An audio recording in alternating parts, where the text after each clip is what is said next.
Payback time, Nikki Haley crushes disloyal Trump-hating members of the UN with one photo. It's finally payback time, folks.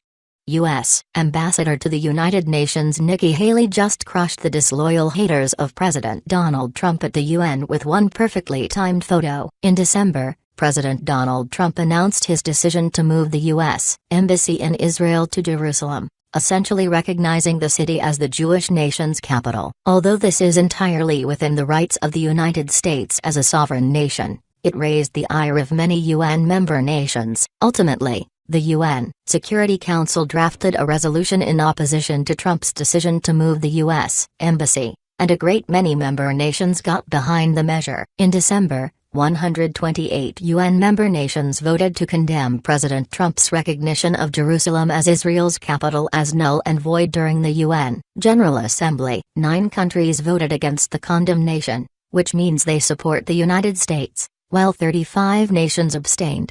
21 countries were absent during the vote.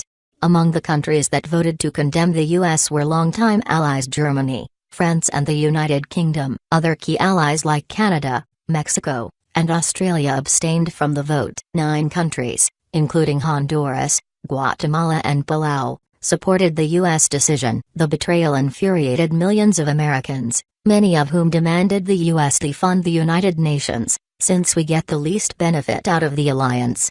Source: BizPac Review.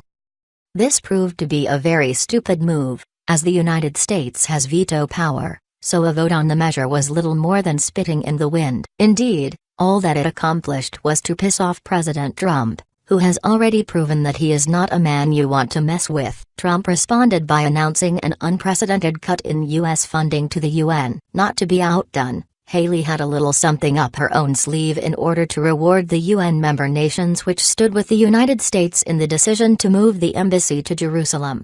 Haley is hosting a party tonight for the 65 nations that did not vote against the United States at the UN General Assembly last month regarding Jerusalem. Haley posted a save-the-date invitation to the party on Instagram. "As I said in December, we won't forget the Jerusalem vote," Haley said Tuesday. "To that end, tomorrow night, we are having a reception for the countries who chose not to oppose the U.S. position. This is a great sign of U.S. friendship. We hope to see more of this in 2018, she continued. "The United States is asked to do a huge amount around the world, and we are happy to do that," Haley added. "But we expect to be treated respectfully in return."